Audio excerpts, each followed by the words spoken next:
मेरो अपमान भयो, मान चाहियो, सम्मान चाहियो। बल्ल मलाई चाहिँ नि फिलिङ भयो, अध्यक्ष भएको जस्तो फिलिङ भयो। बल्ल यो फिलिङ अझै पुरा हुन पाउनु पर्यो। दिमाग जब बिग्रिसकेपछि मान्छे असन्तुलित हुन पुग्दछ। केपी ओलीमा देशभक्तिको भावना छँदै छैन। आत्मसमर्पणवादी नीति अवलम्बन गरेर दक्षिणपन्थी बाटो अँगालेर अगाडि बढेको मान्छे कम्युनिस्ट हुन लायक नै छैन र देशभक्त हुन लायक पनि छैन। फेरि झ्याट्ट अनुहार पारो क्रान्तिकारी, देशभक्त, राष्ट्रवादी कामरेडहरू यस्तै लडतर आन्दोलनले अब हुँदैन। अब बलिदानपूर्ण उहिलेका कुरा सम्झिएर जेल जानुपर्छ भने पनि जाने, मर्न पर्छ भने पनि मर्ने। कसो यता मलाई प्रधानमन्त्रीबाट हटाए, रात दिन त्यही गीत छ। हटाउँछ नि त, मलाई पनि उहाँले हटाएकै हो, झलनाथ खनाललाई पनि उनले हटाएकै हुन्, शेरबहादुरजीलाई अर्कोले हटाएकै हो। यो त भइरहन्छ। पार्टीभित्र पनि हुन्छ, संसदमा पनि हुन्छ, विभिन्न संस्थामा पनि हुन्छ। एउटा गरिबको बच्चा बिरामी भएछ, बच्चा मर्यो, केही थिएन, कोही थिएन, उसले गुन्द्रीमा बेरेर बच्चा घाटमा लगेछ। छिमेकीको घरको आँगनको बाटो रहेछ, छिमेकीको घर अगाडि पुग्दा बच्चा खसेछ त्यो गुन्द्रीबाट, गुन्द्रीमा बेरेको ठाउँबाट खसेछ। ऊ गुन्द्री मात्रै बोकेर तल गयो। घरवाला आइपुग्यो, उसले यसो हेऱ्यो, आँगनमा त छिमेकीको बच्चा, मरेको बच्चा फ्याँकिराखेको छ। उसलाई झोक चल्यो, ए त्यसले मेरा आँगनमा ल्याएर छोरो मारेर फाल्ने, त्यसका मात्रै छन् छोरा, मेरा छैनन्। ए काले यहाँ आइजाउ र पक्क फिर्काएर लगेर छिमेकीको आँगनमा लगा, मेरा आँगनमा छोरो फाल्ने भनेछ। यस्तो खालको दुश्मनीपूर्ण राजनीति, अनुचित राजनीति एमाले र कांग्रेस जस्ता पार्टीहरूले गर्नु हुँदैन भन्ने हाम्रो कुरा। तपाईँ यति 2 हप्तादेखिका षड्यन्त्रहरू एकै मिनेटमा चुटकी बजाएर समाप्त पारिदिएछ। अरू के षड्यन्त्र गर्ने हुन्? फागुन 1 गतेको षड्यन्त्र त्यस्तै थियो, तपाईँलाई थाहा छ। फागुन 1 गते पुरै हामीलाई त्यही दिन हाम्रो पार्टीको अस्तित्वलाई समाप्त पार्ने षड्यन्त्र भइसकेको थियो। हामीलाई थाहा हुँदैन त्यो बालकोटमा के षड्यन्त्र भइरहेछ। थाहा पाइराख्नु पऱ्यो, त्यहाँ अझै हेर्नु पऱ्यो, घरको वरिपरि कुनै सूचना पठाउने हामी कहाँ छन् कि केही भएर पत्ता लगाउनु पऱ्यो। केपी ओलीको निन्द्रा हराम भएर त्यहाँ वरिपरिका छिमेकीहरूसँग झगडा गर्न बेर छैन। यसरी गर्नु हुँदैन। कहिले एउटाले लोकेन्द्र बहादुर बोक्या छ, लोकेन्द्र बहादुर बोक्या देखेपछि हाम्रा छैनन् छोरा भनेर बोलाएर पक्क पारेर अर्काले फेरि सूर्यबहादुरलाई एकदम डोलीमा चढाएर बोक्या छ। कहिले एउटाले छोरी बोक्या छ, कहिले एउटाले बाउ बोक्या छ। यस्तो गरागर नगरौँ भन्ने हाम्रो कुरा हो। फेरि पनि यही कुरा नेपाली कांग्रेसले कायम राख्छ भने नेकपा एमाले बाध्य हुन सक्छ। यसको पनि फेरि संयम, यसको संयमको पनि त सीमा होला, अवधि होला। षड्यन्त्र नगर्नुहोस्, अझै चेत्नुहोस्, बुद्धि सक्रिय होस्, पोजिटिभ थिङ्किङ राख्नुहोस्, धारे हात लगाउने कुराहरू नगर्नुहोस्। गलत बाटोबाट अब फर्किनुहोस्, तर सप्ताहमै फर्किनेवाला हुनुहुन्न। तर भिरबाट लड्ने गोरुलाई राम राम भन्न सकिन्छ, कहाँ थाप्न सकिँदैन। धन्यवाद। अहिलेको गठबन्धन बनिएको यो परमादेशी सरकार असंवैधानिक छ, अनुचित छ। यो अलोकतान्त्रिक ढङ्गले निर्माण भएको छ, असंवैधानिक ढङ्गले निर्माण भएको छ र यसको जन्म हुनुपर्ने ठाउँमा नभएर झाडीमा, यो कुनै प्रकारको अवैध सम्बन्धबाट पैदा भएको सरकार हो, झाडीमा जन्मिएको छ। यो सरकार ढाल्न खोज्यो भने त बन्नै नदिन खोज्या हो। हामीले त ढाल्न खोज्यो भन्ने त नयाँ कुरो हो र त्योभन्दा अगाडि बन्नै नदिन खोज्या हो। यो सरकार बन्नै हुँदैन थियो। यो देशका लागि दुर्भाग्य हो, लोकतन्त्रका लागि दुर्भाग्य हो, यो संविधानको उल्लङ्घन हो। प्रश्नका लागि पत्रकार साथीहरूलाई धन्यवाद भन्न चाहन्छु। नेपालीमा एउटा भनाइ छ,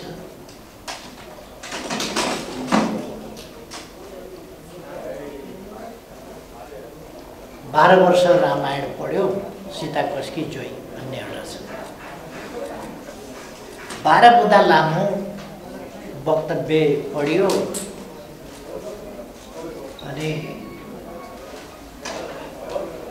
पारित गरेको ठिक छ कि बेठिक छ भनेर प्रश्न फेरि साथीहरूले उठाउनु भएको छ। त्यो त लिखितमै जवाब छँदैछ त्यहाँ।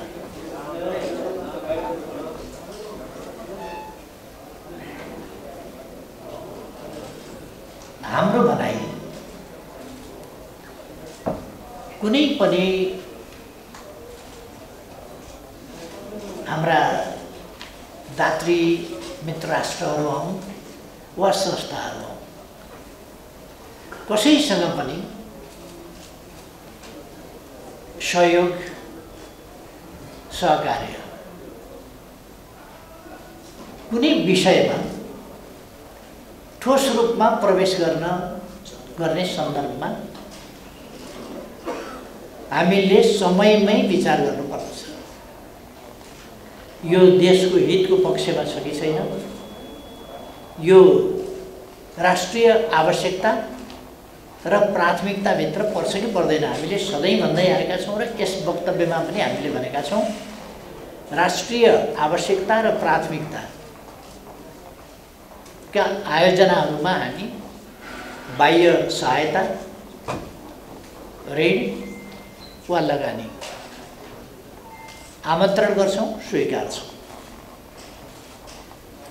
यदि हाम्रो आवश्यकताभित्र पर्दैन भने, यदि हाम्रो प्राथमिकतामा पनि छैन भने, अर्थात्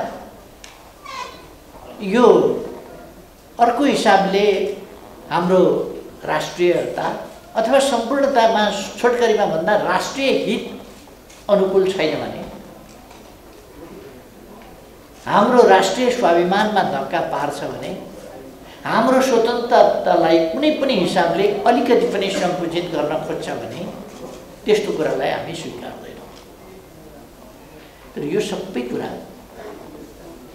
सम्झौता हुनभन्दा अगाडि विचार गरिनु पर्दछ र सम्झौता गर्दा त्यस सम्झौताका भाषाले के गर्छ, त्यसमा गरिएका प्रबन्धहरूले के गर्छ भन्ने कुरा हामीले हेर्नुपर्छ। सम्झौता अहिले सत्तासीन रहेका गठबन्धनवालाहरूले नै, गठबन्धनका प्रमुख घटकवालाहरूले नै सम्झौता गरेका हुन्। कसैलाई तत्सम्बन्धमा जानकारी दिएको पनि होइन, हामीसँग परामर्श गरेको पनि होइन। कस्तो भाषा, कस्तो शब्द, कस्तो शैली कसरी गरिनुपर्छ भन्ने कुरा हामी त्यस बेला पनि प्रमुख प्रतिपक्षकै हैसियतमा, तर त्यस बेला हामीसँग परामर्श गर्ने पनि आवश्यकता ठानिएन र त्यसको श्रेय सम्पूर्ण रूपमा आफूले लिन खोजियो। त्यसपछि हाम्रो वक्तव्यमा हामीले भनेका छौँ, केपी ओली नेतृत्वको सरकार ढालौँ, जस किन दिने, अर्को नयाँ सरकार बनाऊ, त्यसो भएपछि हामी तुरुन्तै यसलाई पास गर्छौँ भन्नेमा अहिलेको गठबन्धनका प्रमुख पार्टीहरू गए।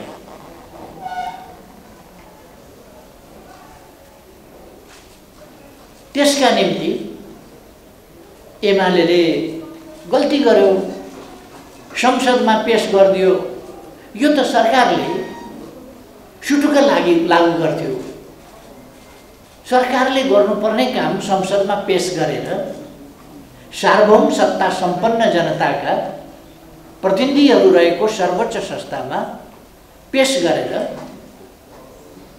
यो खुसुक्क लागू गर्न सकिने कुरालाई राष्ट्रिय महत्त्वको विषय बनायो भनेर। तर त्यो कुरा अमेरिकाको प्रक्रियामै थियो। त्यो प्रक्रियामै यो संसदबाट अनुमोदन हुनुपर्छ भन्ने अमेरिकी पक्षको या एमसिसीको या अमेरिकी पक्षको त्यसमा त्यो दृष्टिकोण र त्यो भनाइ कायमै थियो। र यो विषय एक पक्षीय होइन, दुई पक्षीय हो। त्यसो भएर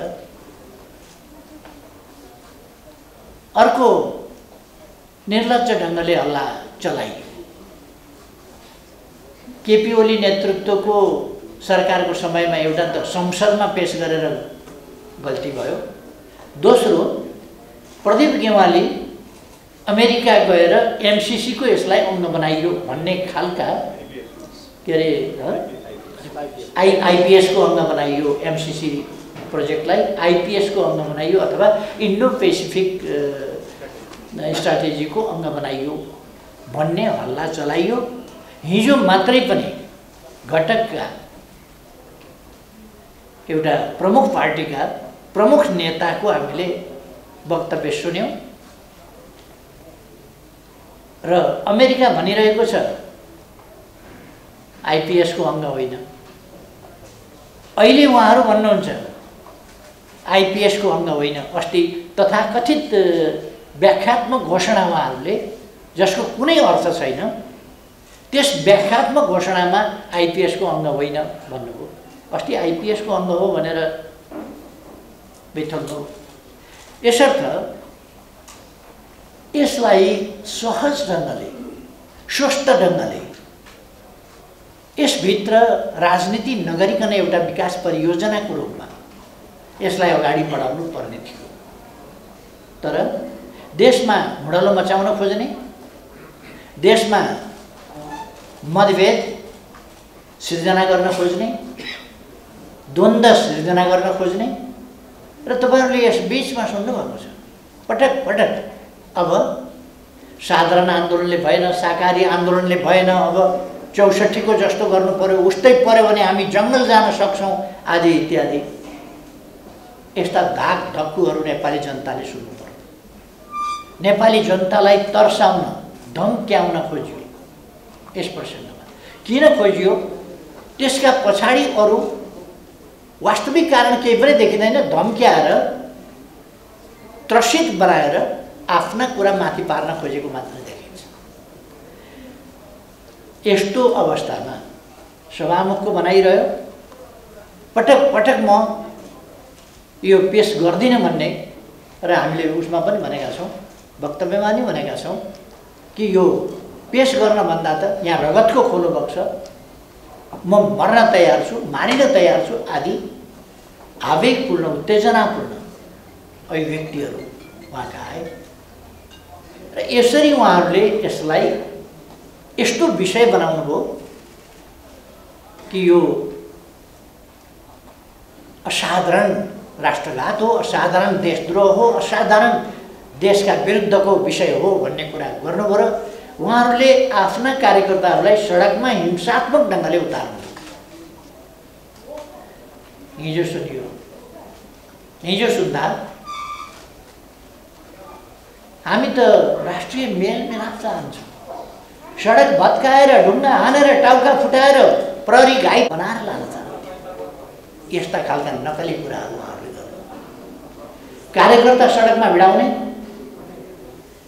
आफूहरू यता सत्ता कसरी जोगाउने भन्ने कुरा, गठबन्धन कसरी जोगाउने भन्ने कुरा, एमसीसीमा राष्ट्रघात भएको हो कि होइन तपाईहरुले सोध्नुपर्ने कुरा हो उहाँहरूलाई। एमसीसीमा राष्ट्रघात भएको हो कि होइन भने किन हल्ला चलाउनु भयो, किन कार्यकर्ता परिचालन गर्नुभयो, किन ढुङ्गा मुढा गराउनु भयो, किन बाटो भत्काउनु भयो, त्यो भत्काएको बाटो प्रचण्ड र माधव नेपालहरूले कार्यकर्ता उकासेर, आवेश उत्तेजनामा ल्याएर, देशभक्तिको एउटा सेन्टिमेन्ट उरालेर बाटो भत्काउन र ढुङ्गा मुढा गर्न लगाउनु भयो र वातावरण अशान्त बनाउन, जनतालाई दुखित बनाउन, पीडित बनाउन लगाउनु भयो। अनि सत्ता जोगाउनका लागि सभामुखको पद पनि जाने भयो, नत्र भने माधव नेपालको पद जाने हो। त्यसो भएपछि यो एमसीसी पारित गर्न पर्यो। के राष्ट्रवादको प्रश्न हो भने, सार्वभौम सत्ताको रक्षाको प्रश्न हो भने सभामुखको पद र फलानाको पद जस्ता कुराहरू त्यससँग जोडिन वा साटिन सक्छन्। त्यो जोडिन वा साटिन सक्ने विषय नै होइन, तर उहाँहरूले त्यसै गरी व्याख्या गर्नुभएको तपाईँहरूले सुन्नुभएको छ। र हामीले भनेका छौँ, हामीलाई त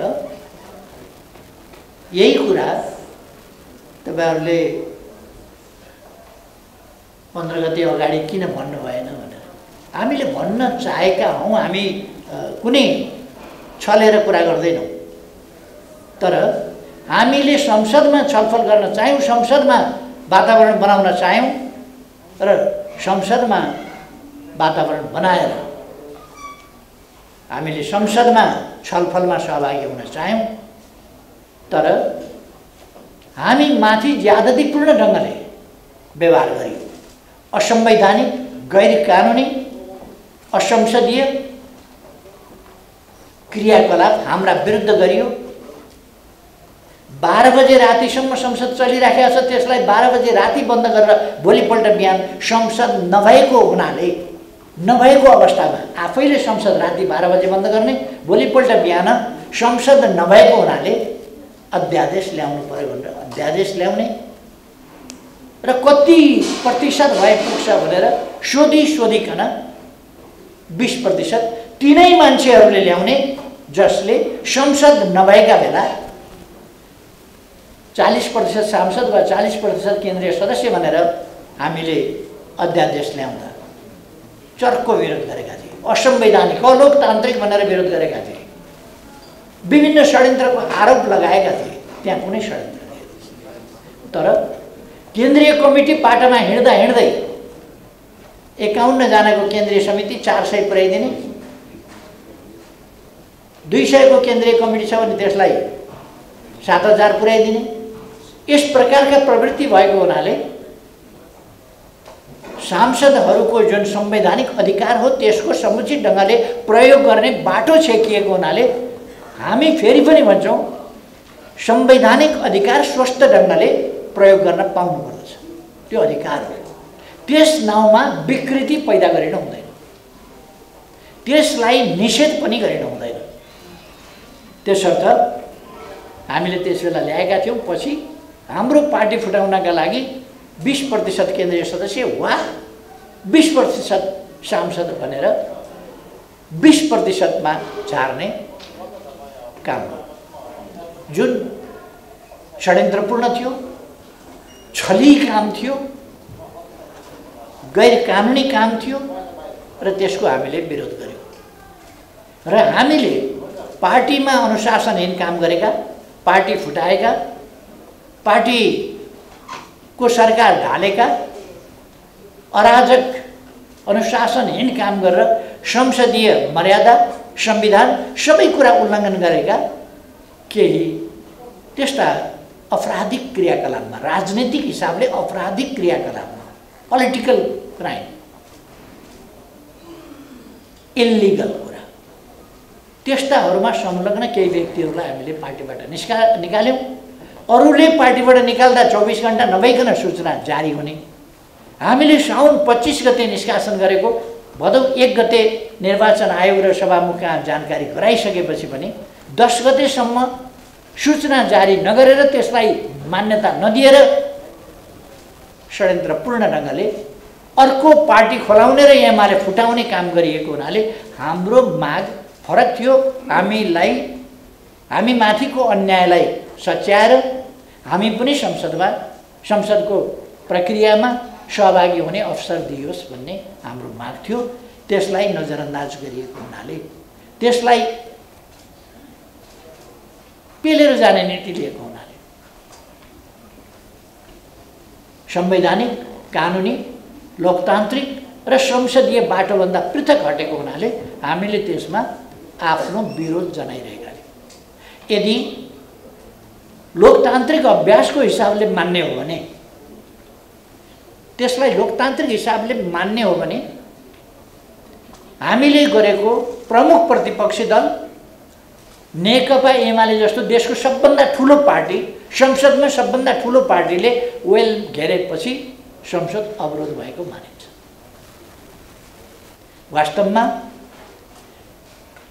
सांसदहरू र सभामुखका बीचमा कुनै त्यहाँ ब्यारिकेड खडा भयो, कुनै ब्यारियर खडा भयो, कुनै व्यवधान खडा भयो भने अघि पछि पनि वक्ता बोल्दैछ भने सभामुख र वक्ताको बीचबाट क्रस गर्न दिइँदैन।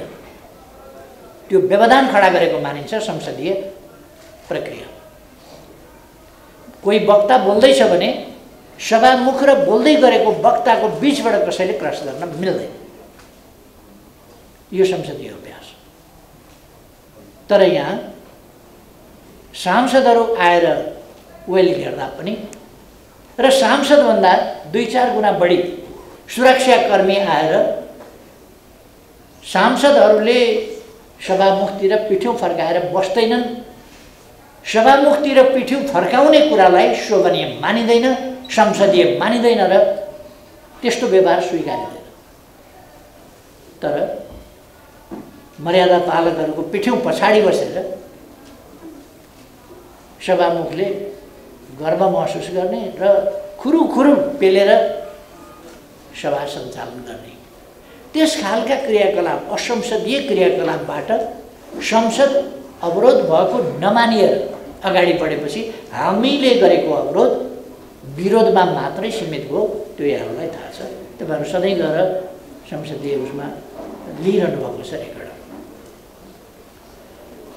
यसपल्ट जुन प्रस्ताव संसदमा पेश भयो त्यो प्रस्ताव निर्णयार्थ प्रस्तुत गरिएको प्रस्तावको रूपमा नआइकन प्रस्ताव पेश गरियो जो कानुन सम्मत छैन।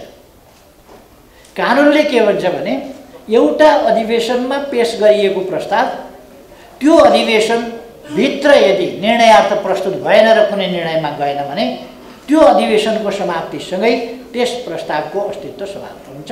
अर्को अधिवेशनमा अर्कै प्रस्ताव फेरि सरकारले प्रस्तुत गर्नुपर्छ। तर यहाँ 3 वर्ष अगाडि 6वटा जति अधिवेशनभन्दा अगाडिको अधिवेशनमा प्रस्तुत गरिएको भनिएको प्रस्तावलाई अहिले प्रस्तावै पेश नगरिकन गैर कानुनी ढङ्गले डेड मृत प्रस्ताव, अस्तित्वमा नरहेको प्रस्तावलाई नै अस्तित्वमा छ भनेर तथाकथित छलफल गर्ने र निर्णय गर्ने असंवैधानिक र गैर कानुनी काम फेरि पनि सभामुखले गराउनु भयो। फेरि सरकारले त्यसतर्फ गैर कानुनी काममा उद्धत भयो। हामी यो कुरा किन भनिराखेका छौँ भने हामीलाई लोकतन्त्रसँग मतलब छ, संविधानसँग मतलब छ। हामी लोकतन्त्रको रक्षा र त्यसको वास्तविक अभ्यास गर्न चाहन्छौँ, यथार्थ र सही अभ्यास गर्न चाहन्छौँ। हामी संविधानको पक्षमा होइन, संविधानको रक्षाको पक्षमा होइन र संविधानको सही कार्यान्वयन होस् त्यो कुरा हामी चाहन्छौँ। त्यसकारण जुन कुरा गैर कानुनी ढङ्गले लटपट गरेर बल मिचाइ गरेर लान खोजिन्छ त्यो कुरा उचित होइन। अस्ति संवैधानिक प्रश्नमा फेरि कानुनी प्रश्नमा एउटा गम्भीर प्रश्न उठेको थियो। त्यो प्रश्न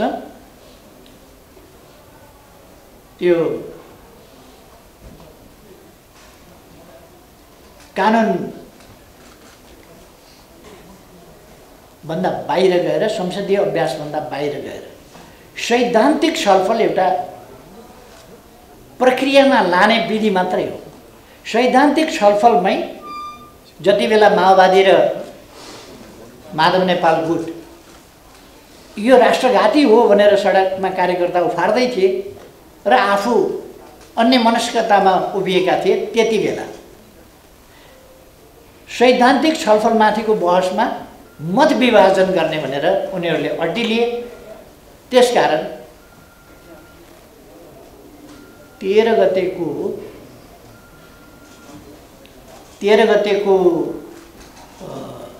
छलफल अगाडि बढ्न सकेन।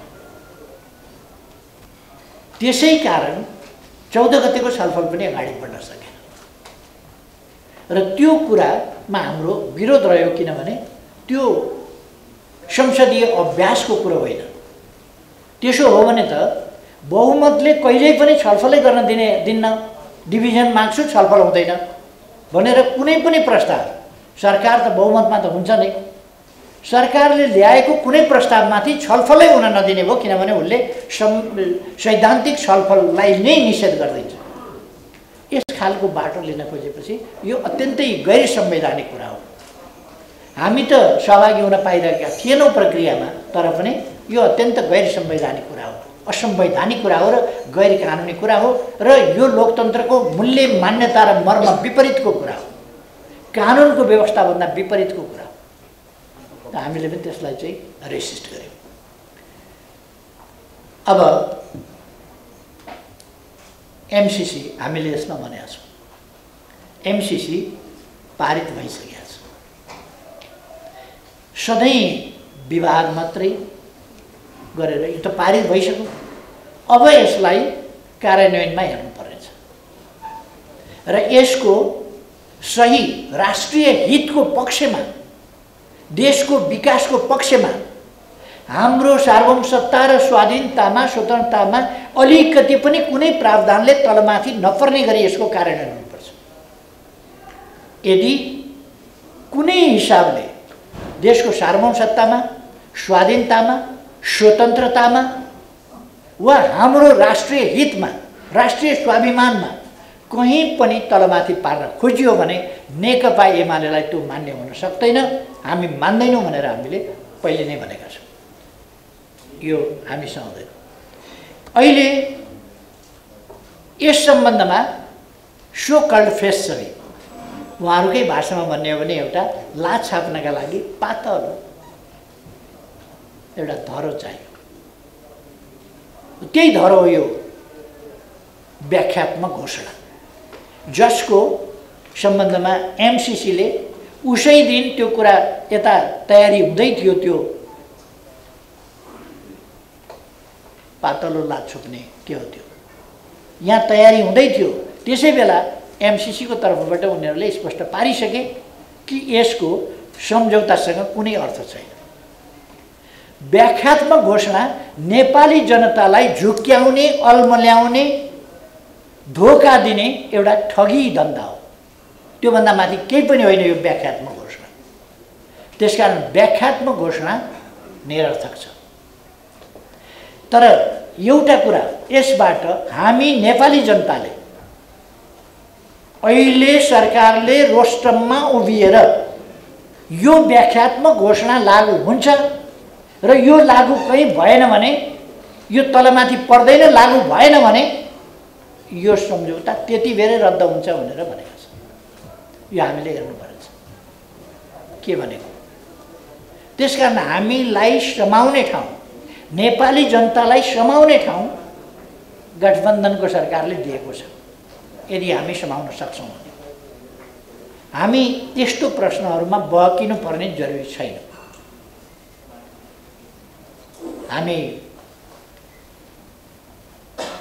यी प्रसङ्गहरूमा हामीले हाम्रो वक्तव्यमा नै भनेका छौँ, हामी हाम्रा छिमेकीहरूसँगको सुमधुर सुसम्बन्ध, सन्तुलित सम्बन्ध र पारस्परिक हित, लाभ र सम्मानका सम्बन्धहरूमा महत्त्वका साथ ध्यान दिन्छौँ।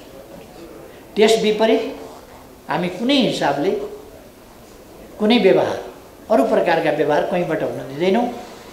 हाम्रा छिमेकीहरूसँग हाम्रो बाहिर कुरामा ओठेभक्ति र व्यवहारमा कैँची चलाउने खालको दोहोरो क्रियाकलाप हुँदैन। हामी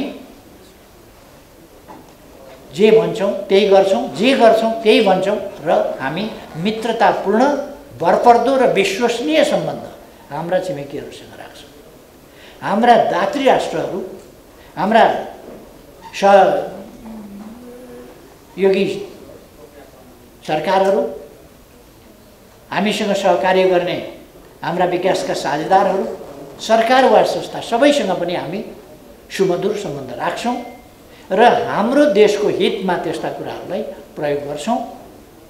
यसमा हामी स्पष्ट छौँ र सबैलाई हामी स्पष्ट पनि पार्न चाहन्छौँ।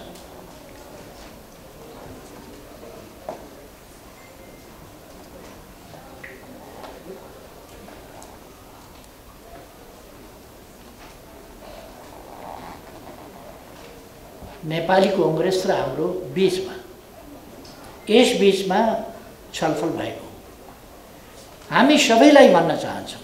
अहिले एमसीसी को प्रसङ्ग आएपछि होइन, अहिलेको गठबन्धन बनिएको यो परमादेशी सरकार असंवैधानिक छ, अनुचित छ, यो अलोकतान्त्रिक ढङ्गले निर्माण भएको छ, असंवैधानिक ढङ्गले निर्माण भएको छ र यसको जन्म हुनुपर्ने ठाउँमा नभएर झाडीमा यो कुनै प्रकारको अवैध सम्बन्धबाट पैदा भएको सरकार हो, झाडीमा जन्मिएको छ।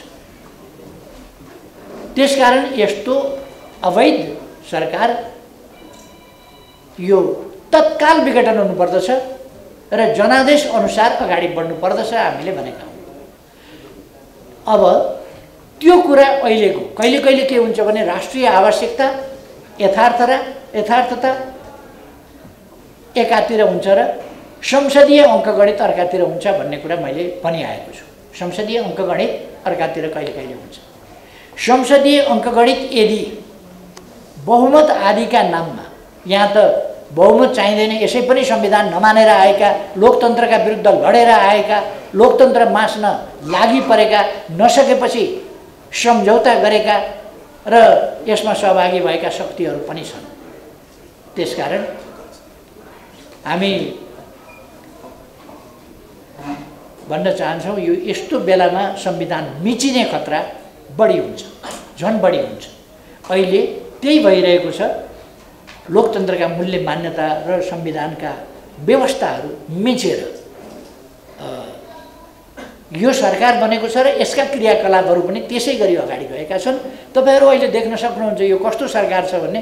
देशको अर्थतन्त्र ध्वस्त भइसक्यो, सामाजिक सुप्रबन्ध खतम छ, शान्ति सुव्यवस्था ध्वस्त छ, बाटाका बीचमा प्रेसर कुकर देखिन्छ, कति बेर को माथि ढुङ्गा बर्सिन्छ, कति बेर बन्द हुन्छ, कति बेर झडप गराइन्छ, कति बेर आवेश उत्तेजना फैलाइन्छ, कति बेर युवाहरूलाई नक्कली सेन्टिमेन्टमा ल्याइन्छ। त्यस्तो स्थितिमा देशलाई लगिँदैछ। यो अकारण भएको छैन।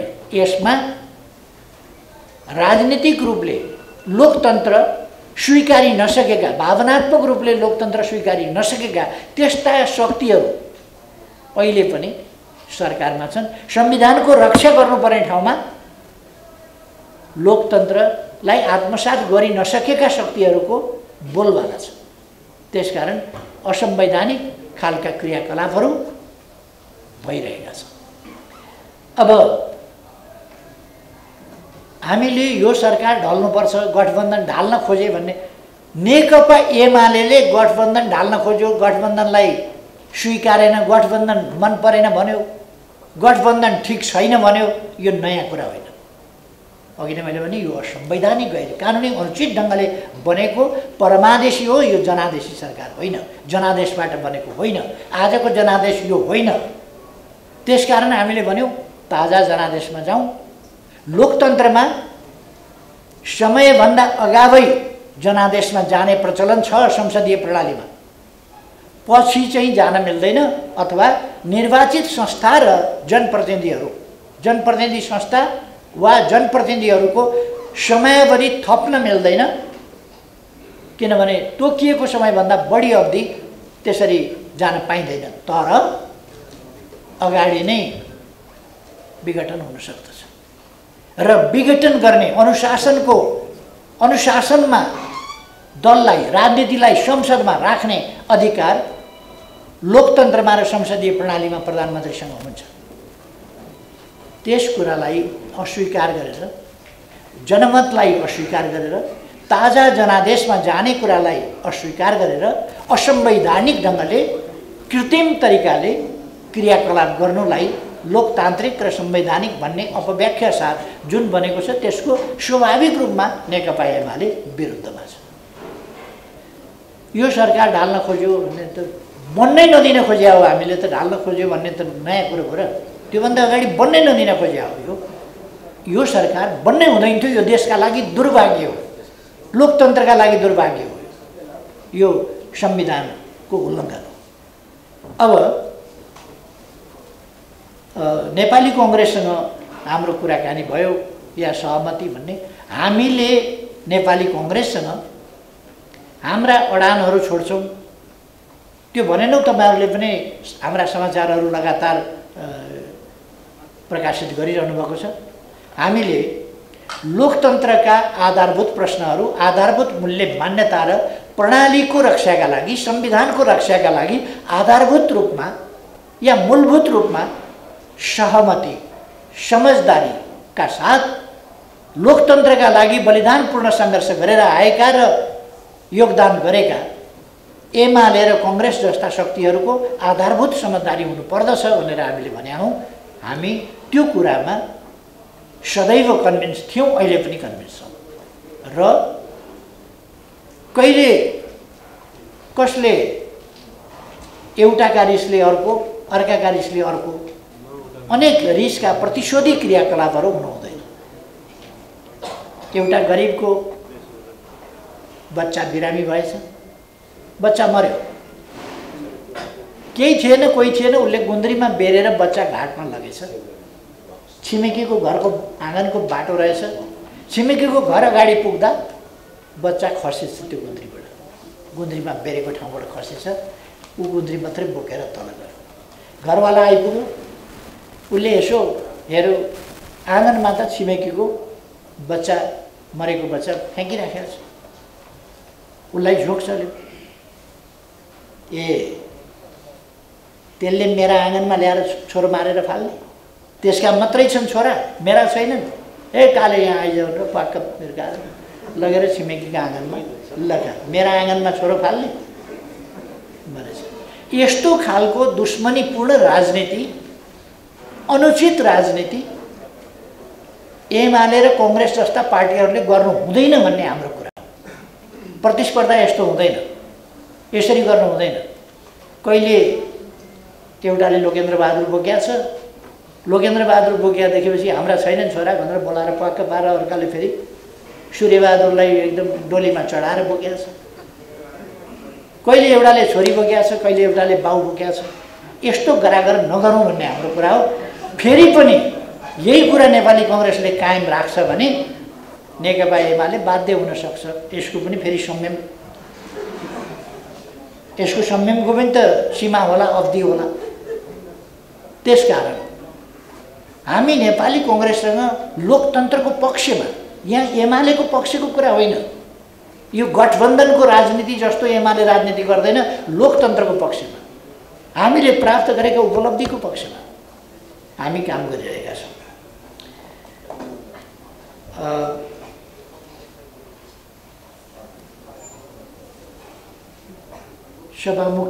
सभामुखमाथि आलोचना गर्नुहुन्छ, महाभियोग किन ल्याउनुहुन्न भनेर।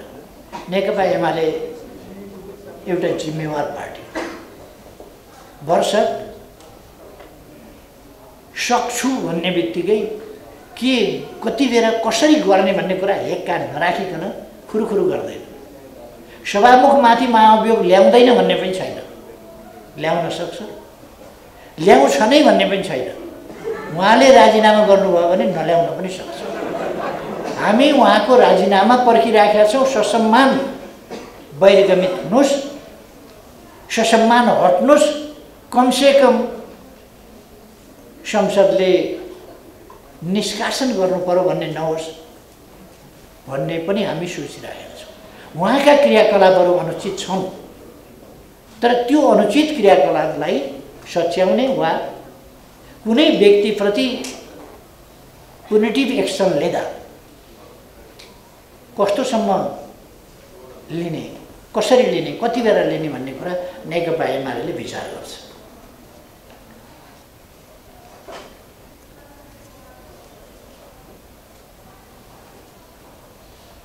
अबको चुनावको कुरा साथीहरूले गर्नुभएको छ। हामीलाई राम्ररी थाहा छ, प्रचण्ड र माधव नेपालहरूलाई एमसिसी राष्ट्रघाती नै हो भन्ने उहाँहरूले भन्दै आउनुभयो, लाग्या पनि हुनसक्छ। तर उहाँहरू आफैले साबिती बयान दिनुभएको छ यो गठबन्धन जुन छ असंवैधानिक ढङ्गले देशका विरुद्ध बनेको लोकतन्त्र विरोधी यो गठबन्धन यो टुट्यो भने त हाम्रो जहाज डुबिहाल्यो। एकजना उहाँको म थर भन्न चाहन्न, एकजनाले त के भाषण गर्नुभयो भने केपी ओली फेरि प्रधानमन्त्री भयो भने नेपालको सर्वनाश हुन्छ। उहाँको म थर भन्न चाहन्न, कसले भनेको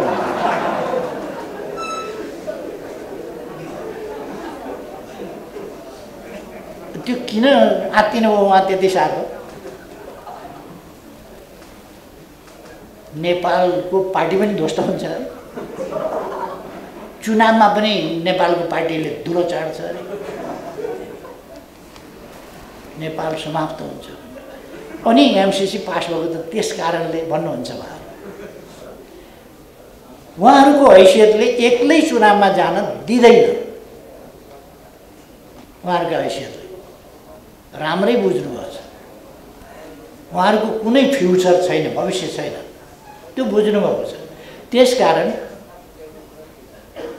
खोलो तर्नु पर्यो भने अलिक मान्छे एउटाले अर्कोलाई समातेर अनि लस्करै भएर तर्छन्, ताकि बगाइहाल्यो भनेदेखि लस्करैले तानेर बाहिरदेखि तानेर फेरि निकालौँ भनेर। उहाँहरूको हालत त्यही छ। यसो हेर्नुहुन्छ एमाले नामको गडगडाएको खोलो छ, पारी कसरी पुग्ने? हात समातेर जान खोज्नुहुन्छ, एकजना त अस्तिका दिनबाट फुत्किनु भयो, क्या हो बग्नु भएको छ। अब 4वटा भयो। चुनावका लागि उहाँहरूको गठबन्धन उहाँहरूलाई आवश्यकता छ, देशलाई होइन। त्यसर्थ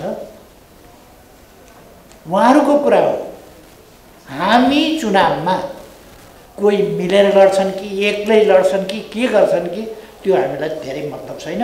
अस्ति पनि मैले बोल्दाखेरि भनेको थिएँ, नेकपा एमाले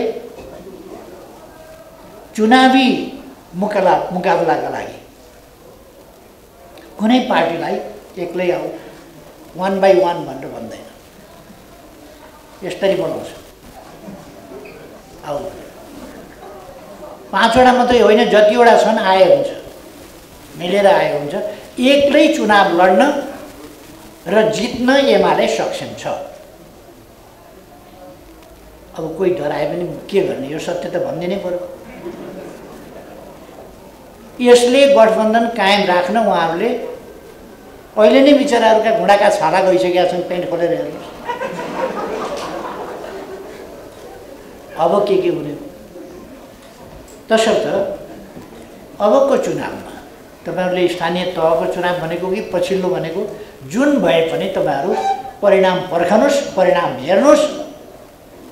आज एउटा कुरा, बिहान एउटा कुरा, दिउँसो एउटा कुरा, आफ्टरनुनमा अर्को कुरा, बेलुका अर्को कुरा, राति अर्को कुरा, भोलि बिहान अर्कै कुरा, अमेरिकातिर फर्क्यो अर्कै कुरा, अर्कोतिर फर्क्यो अर्कै कुरा, कार्यकर्तातिर फर्क्यो अर्कै कुरा, गठबन्धनमा गयो अर्कै कुरा, कांग्रेससँग गयो अर्कै कुरा। एउटा चिनिया नाटक हुन्छ, त्यस नाटकमा हिरो हुन्छ एउटा, त्यसले यस्तो मकुण्डो लगाएको हुन्छ, चट्ट आउँदाखेरि ऊ एउटा बादशाहको मकुण्डोमा देखिन्छ। यस्तो गर्दाखेरि मुन्टो हलाउँदा ऊ बादशाहकी श्रीमती अथवा साम्राज्ञी भएर महिलाको चेहरा त्यहाँ देखिन्छ। यसो गर्ने बित्तिकै जर्नलको चेहरा देखिन्छ, यसो गर्ने बित्तिकै काम गर्ने मान्छेको चेहरा देखिन्छ। यसो अमेरिकातिर झट्याक्क पारेर हेर्दा यो एमसीसी सम्झौता गर्छन्, के हो यो भनेर भन्दा सेप्टेम्बर 29 को दोहोरो हस्ताक्षर दायाँ बायाँ सही छाप भनेको सुन्नुभएको होला नि। दायाँ बायाँ सही छाप पार्टीले गरेको, सरकारको काममा पार्टीले सही गरेर, प्रधानमन्त्रीले अर्को एउटा व्यक्तिसँग, अर्को एउटा पार्टीको के हैसियत हो थाहा छैन, कबलियत नाम अनि यता कार्यकर्तातिर फेरि झ्याट्ट अनुहार पार्यो। क्रान्तिकारी, देशभक्त, राष्ट्रवादी कामरेडहरू यस्तै लडतर आन्दोलनले अब हुँदैन, अब बलिदानपूर्ण उहिलेका कुरा सम्झिएर जेल जानुपर्छ भने पनि जाने, मर्न पर्छ भने पनि मर्ने, कसो यता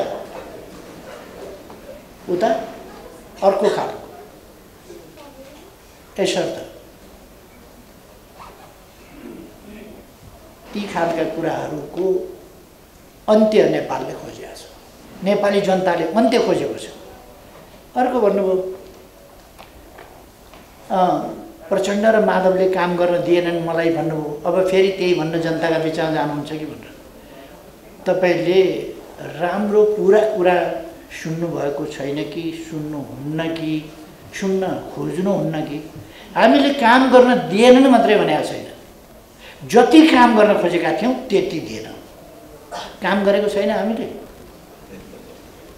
बाटा हेर्नुहोस्, कति बाटा बनेका छन्, तथ्याङ्क आँकडा हामीले निकालिदिएका छौँ। पुनर्निर्माणको काम कति भएको छ त्यो हेरेका छौँ। एयरपोर्टहरू हेर्नुहोस्, तपाईँ इन्टरनेसनल एयरपोर्ट यहीँ काठमाडौँको इन्टरनेसनल एयरपोर्ट हेर्न जानुहोस् त। मेरो नेतृत्वमा सरकार बन्नभन्दा अगाडिको अवस्था कस्तो थियो, अहिलेको अवस्था कस्तो छ? यदि यस बिचमा कथम कदाचित तपाईँहरू नजाने त कुरै भएन, तर तपाईँहरू कोही पुगेको थिएन भने तपाईँहरूले भिन्नता अवश्य देख्नुहुन्छ, बाटाहरूमा देख्नुहुन्छ। अहिले अलिकति खाल्डा पारे होलान् माओवादी कार्यकर्ता र माधवका कार्यकर्ताहरूले उखेलेर भरेर त्यो कतै आगो लगाउने, कतै चाहिँ भत्काउने, कतै के गर्ने गरिराखेका थिए, त्यसले अलिक बिगार्यो होला। तर पनि बाटाघाटा तपाईँहरूले देख्नुभएको छ। हामी कति काम गरेका छौँ त्यो कुरा देशले देखेको छ, अनि तपाईँहरू देख्नुभएको छैन। हामी गर्न पाएनौँ, गर्न सकेनौँ होइन, गरेका छौँ। हामीले यो काम गरेका छौँ भनेर, अरू जस्तो अरूको आलोचना मात्रै होइन, हामीले यो काम गरेका छौँ भनेर लिएर जनताका बिचमा जान्छौँ। त्यसर्थ जनताका बिचमा त्यसरी जान्छौँ र हामीले भने जस्तो तपाईँहरूले देख्नै भएको छ। ओहो, उता देशमा काम गर्यो, विभिन्न परियोजना, नयाँ आयोजना, नयाँ दृष्टिकोणका साथ अगाडि बढायो। सामाजिक सेवाको क्षेत्र होस्, इन्फ्रास्ट्रक्चरको क्षेत्र होस्, विद्युतको क्षेत्र होस्, सञ्चारको क्षेत्र होस्, अरू विभिन्न क्षेत्रहरूमा, कृषिको होस्, उद्योगको होस्, सबै क्षेत्रमा हामीले गरेका कामहरू ती छन्। घरमा फर्कियो, फेरि पार्टीमा आयो, दन्तमा जाऊ, दन्त बजाऊ, यो भएन, त्यो भएन, मलाई पुगेन, मेरो अपमान भयो, मान चाहियो, सम्मान चाहियो। बल्ल मलाई चाहिँ नि फिलिङ भयो, अध्यक्ष भएको जस्तो फिलिङ भयो। बल्ल यो फिलिङ अझै पुरा हुन पर्यो, पाउनु पर्यो। अहिले मलाई छोडिदिनु पर्यो, अहिले यो गरिदिनु पर्यो। यस्ता खालका कुराहरू तपाईँहरूले देख्नुभएको छ। कहिल्यै काममा छलफल हुन नदिने, कामका विषयमा छलफल हुन नदिने, झमेला मात्रै पार्टीमा सिर्जना गर्ने, सरकारमा आफ्ना भनेको मान्नेहरूलाई लिएर व्यवधान खडा गर्ने, गति रोक्न खोज्ने, यी सबै कुराहरू तपाईँहरूले देख्नुभएको छ। त्यसका बावजुद हामीले काम गरेका छौँ, यिनीहरूले व्यवधान गरेकै हुन्। त्यसकारण मैले धेरै भनिरहनु पर्ला जस्तो लाग्दैन।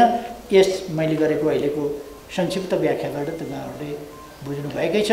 एमसिसी यथास्थितिमा, यो भ्रम नपार्नु कि कुनै सुधार गरेर यथास्थितिमा पास हुँदैन भन्थे नि, अनि घरमा गएर यिनले पढेको हो यो कुरा भनेर घरमा गएर पढेको कुरो एमसिसीमा लागु हुन्छ? त्यस्तै त हो नि, घरमा गएर पढे जस्तै हो। यथास्थितिमा जुन सम्झौता हो त्यही सम्झौता पारित भएको छ। जुन सम्झौता भएको थियो त्यही सम्झौता, र जनतालाई धोका दिने कोसिस भएको छ। यसमा हामीले यहाँ भनेका छौँ, यस्तो धोका दिएको पटक पटक देख्दा देख्दै ती पार्टीका कार्यकर्ताहरू होला विभिन्न कारणले भावनात्मक पुरानो लिगेसी सम्बन्ध अनेक होला, तर बुझिकन जानिकन जब गलत ठाउँमा लगिराखेको छ भन्ने थाहा पाएपछि एउटा उहिले पेड फाइपर अफ के हेमलिन कि के भन्ने थियो, एउटा पेड फाइपर अफ हेमलिन। एउटा सहरमा मुसाले साह्रै दुःख दिएपछि एउटा अर्को सहरबाट चाहिँ खोजेर ल्याएछन् एउटा बिन बजाउनेवाला, बाँसुरी बजाउनेवाला मान्छे भाडामा। अनि उसले बाँसुरी बजाउँदै लगेर सबै मुसाहरूलाई समुद्रमा छोडेछ। पछि तिनीहरूले पैसा दिएनन्, उसले फेरि फिर्ता ल्यायो, फिर्ता ल्याइदियो सहरमा मुसाहरू। तर एउटा कुरा के हो भने आजको हाम्रो युवा जमातले एउटा मान्छेले जनयुद्ध भनेर बाँसुरी बजायो, जनयुद्धमा 17,000 मान्छे लाइन लागेर मर्न तयार हुने, अर्कोपल्ट अर्को भन्यो एमसीसी राष्ट्रघात भन्यो, अब अर्को भन्यो फेरि गठबन्धन टुट्ने भएको हुनाले यो जोगाउनु पर्यो, त्यसकारण पास गर्नु पर्यो भने जता जता बाँसुरी फर्काएर बजायो त्यति त्यति आजको युवा पङ्क्ति कुद्ने, आजका बुद्धिजीवी, आजको संसार जगत, आजको सचेत दुनियाँ एउटा मान्छेको गलत बाँसुरीका पछाडि नै कुद्ने। यो कुरा उचित हुँदैन। त्यसकारण म सबै साथीहरूलाई यस्ता भ्रमहरूबाट, यस्ता धोकाहरूबाट मुक्त हुन र कमसेकम आफ्नो बुद्धिको प्रयोग, देशप्रति इमान्दार हुनु, देशका निम्ति काम गरौँ, देशका निम्ति लडौँ। त्यसका निम्ति के गर्नुपर्छ मैले भनिरहनु पर्ला जस्तो लाग्दैन। हामी देशका निम्ति काम गर्नका निम्ति सबै महानुभावहरूलाई आह्वान गर्दछु, आउनुहोस् सँगै मिलेर देश बनाऊ। पार्टीको प्रचार विभागका प्रमुख र उपमहासचिव कमरेड जगन्नाथ खतिवडाले भाषण गरेर तपाईँलाई सुनाइसक्नु भएको छ। तपाईँहरूको हातमा यो अब पुग्नेछ। अलि हतार भएको हुनाले हामीले कतिपय यहाँ मिलाउनु पर्ने कुराहरूमा अलि ढिलो पनि भएको छ र अरूको पनि पत्रकार सम्मेलन भएको हुनाले जुझ्ने स्थिति पनि बनेको छ। त्यसैले पनि हामीले केही ढिला गरौँ भने पनि ढिला गर्न खोजेका पनि हौँ, किनभने विभिन्न राजनीतिक दलहरूले आफ्नो आफ्नो विचार जनताका माझमा पुर्याउनका लागि सञ्चार माध्यमलाई को माध्यमबाट बढिरहेका छन्, प्रयोग गरेका छन् र त्यो स्वाभाविक पनि हो। र आज अलि समय अलि जुझ्न गएको हामीलाई जानकारी भएन सुरुमा। यसका बावजुद पनि तपाईँहरूको यहाँ उपस्थितिको निम्ति तपाईँहरूलाई म हार्दिक स्वागत गर्न चाहन्छु। हामी सबैलाई थाहा छ कि हाम्रो देश लामो समयदेखि यो millennium challenge corporation compact, MCC कम्प्याक्टको विषयले उद्वेलित थियो र यसबारेमा अहिले पनि अनेक खालका व्याख्याहरू, विश्लेषणहरू, तर्कहरू, कुतर्कहरू लडे पछाडिए पनि खुट्टामाथि उचालेर मेरो खुट्टा त माथि नै छ भनेर देखाएर पराजित भएर हताश भए पनि छैन हताश भन्दै नक्कली आफ्नो पोस्चर देखाउने कोसिस पनि भइरहेछ। अहिले सम्भवतः त्यो पोस्चरको प्रदर्शन जारी नै छ होला। मैले भर्खरै यो केपी ओली नेतृत्वको नेकपा एमाले जारी गरेको प्रेस वक्तव्य सरस्वती वाचन गर्ने मौका पाएँ र के बोलिरहेका छन् भन्ने कुरा पनि थोरै त्यसका केही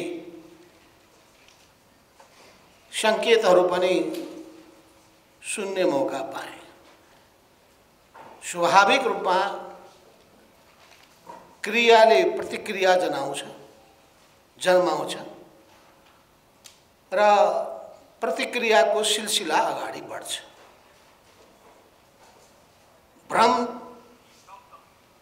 पैदा गर्नेहरूले भ्रम पैदा गर्न खोज्छन्, भ्रम निवारण गर्नेहरू तथ्यको आधारमा त्यसलाई चिर्ने कोसिस गर्दछन्।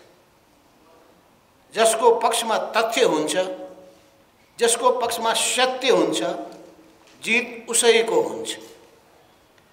तपाईहरुले लगातार सुनिरहनु भएको थियो कि एमसीसी को सन्दर्भमा हामी एउटा धारणा बनाउँछौं र त्यो धारणा संसदमा प्रस्तुत गर्छौं र धारणाको आधारमा उपयुक्त निर्णय गरेर कदम चाल्छौं भनेर ओली एन्ड कम्पनीबाट यस्ता कुराहरू हामी सुनिरहेका थियौं। सुन्न त सुनिरहेका थियौं, अन्तमा के देख्यौं हामीले?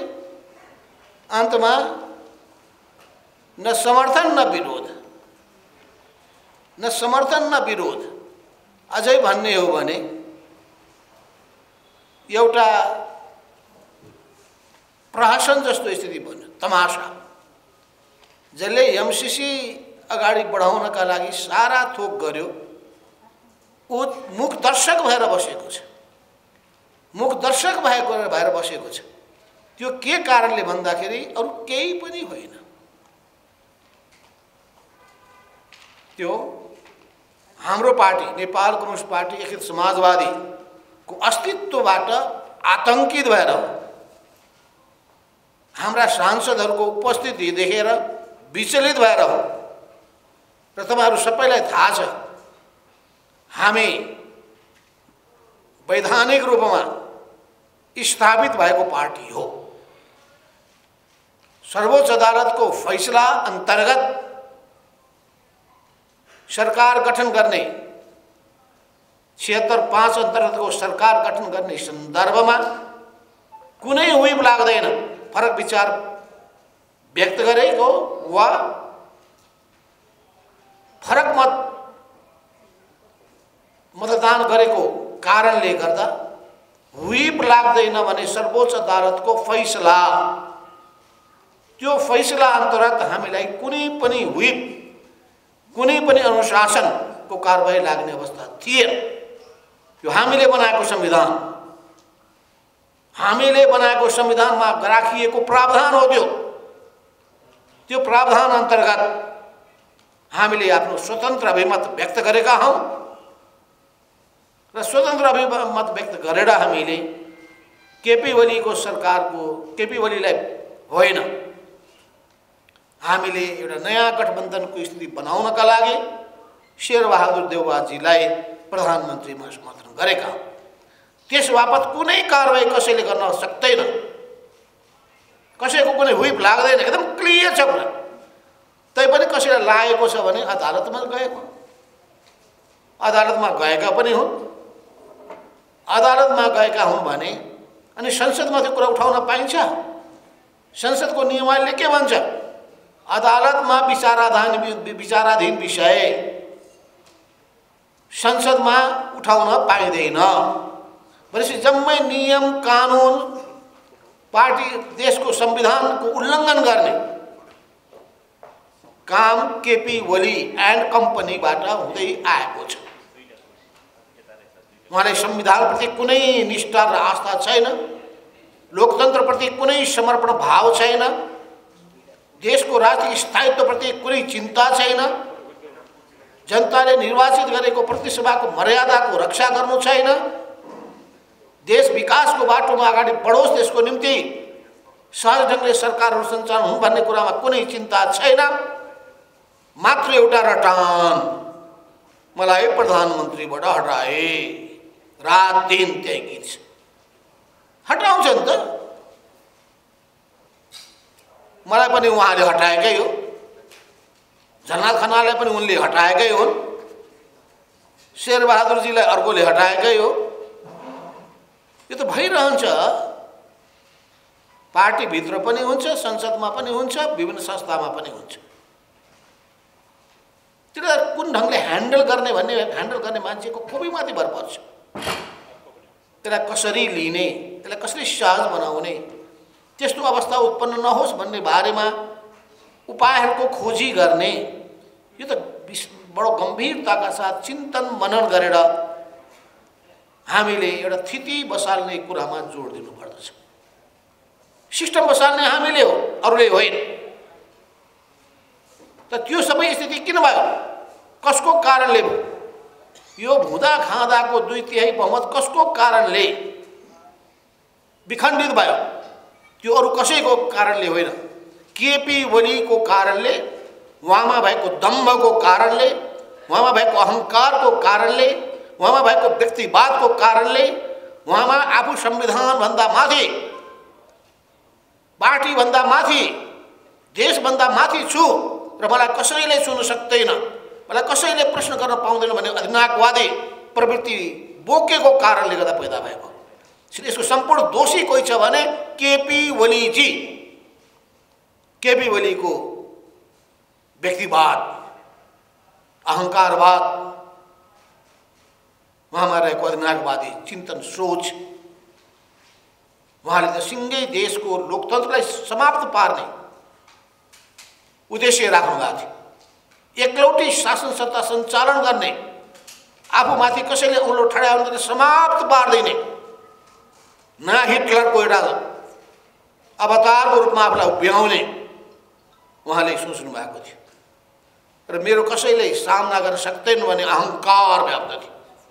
अहिले पनि पछिल्लो कालमा पनि एमसीसी आफैले अगाडि बढाउने अनि एमसीसीको बारेमा मेरो पुरा समर्थन छ भन्ने अनि शर्त के राख्ने भन्दाखेरि सभामुखलाई निकाल, माधव नेपाल सहित 14 जनालाई निकाल, त्यो पार्टीको दर्ता खारेज गरिदेऊ, त्यसपछि उनीमाथि मुद्दा लगाऊ,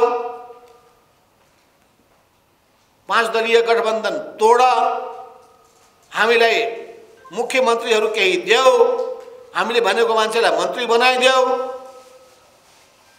यही छ। देशको समस्याको बारेमा चिन्ता हो भने, यहाँ लेखेको, यहाँ उहाँले जारी गरेकोलाई हेर्ने हो भने यो त बेग्लै कुरा हो। दुई देशबीचको सम्बन्धको कुरा हो। त्यो सम्बन्धको कुरालाई एक ढङ्गले टुङ्गो लगाउँ भन्न सकिँदैन थियो। त्यसो हुनाले हामीले प्रेस वक्तव्यमा सबै कुरा क्लियर के गरेका छौँ भने एमसीसीको सम्बन्धमा अनेक विभिन्न कारणले गर्दाखेरि विवादहरू सृजना गरिए, सृजना भए र यो सृजना गर्ने पहिलो व्यक्ति भनेको केपी ओलीको सरकारका मन्त्रीहरू स्वयं केपी ओली हुन्। किन त्यस्तो आयो? जब यसमा आइपीएसको कुरा जोडियो, इन्डो पेसिफिक स्ट्रेटेजी, त्यो कुरा जोडिसकेपछि यसले समस्या खडा गर्यो। यहाँ तपाईँले पढ्नु भएकै छ कि त्यही बेलामा त्यतिखेरै वास्तवमा भन्नुहुन्छ भने दरबार मार्ग स्थित पेभिलियनमा आयोजित कार्यक्रममा यही केपी ओलीका मन्त्रीहरूले र विभिन्न ठाउँमा उनीहरूले आइपीएसको सन्दर्भमा चर्चा पनि गरेका थिए र यसको नेपाल सदस्य राष्ट्र भयो भन्ने कुरा प्रकाशित पनि भयो। अनि यो सत्य होइन? यदि जनता सडकमा नउत्रिएको भए, यदि हामीले जबरजस्त रूपमा आवाज नउठाएको भए, अमेरिकाकै प्रतिनिधि यहाँ नेपालमा आएर डेभिड जे रन्जले यो आइपीएस अन्तर्गत रहेको भन्ने कुरा बोलेको हामीले सुनेका छौँ। ती सबै कुराको आधारमा हुँदैन भन्ने कुरा नभनेको भए अहिले तपाईँले सुन्दै हुनुहुन्छ कि अहिले जो नाम हटाइयो, त्यसलाई अमेरिकाले एमसीसीको सूचीबाट हटाएको कुराहरू हामीले सुन्यौँ। नेपाली जनता अलि ढुक्क भए। कुरो त के हो भन्दाखेरि हामी स्वतन्त्र र असङ्ग राजनीतिमा अगाडि बढ्न चाहन्छौँ। हामी सबै सबैसँग मित्रतापूर्ण सम्बन्ध राख्न चाहन्छौँ। सबैको सँग हामी सहयोगको सम्बन्ध राख्न चाहन्छौँ। त्यसमा कुनै दुई मत छैन। अहिले त कुरो के भएको हो भन्दाखेरि जनतामा एक ढङ्गको आशंका खडा भयो र आशंका सृजना गर्ने काम स्वयं केपी ओलीले गरे। त्यो आशंकालाई निमिट्यान्न पार्नका लागि चल्नुपर्ने कामै गरेनन्। धारे हात लगाए, जनतालाई दोष दिए, पार्टीभित्रका नेता कार्यकर्तामाथि लाञ्छना लगाए। मैले मेरो कामको ढङ्ग पुगेन, मेरो बुद्धि पुगेन भनेर आत्मालोचना कहीँ गरेनन्। त्यस हुनाले यी सबैले समस्या खडा गरेको हो।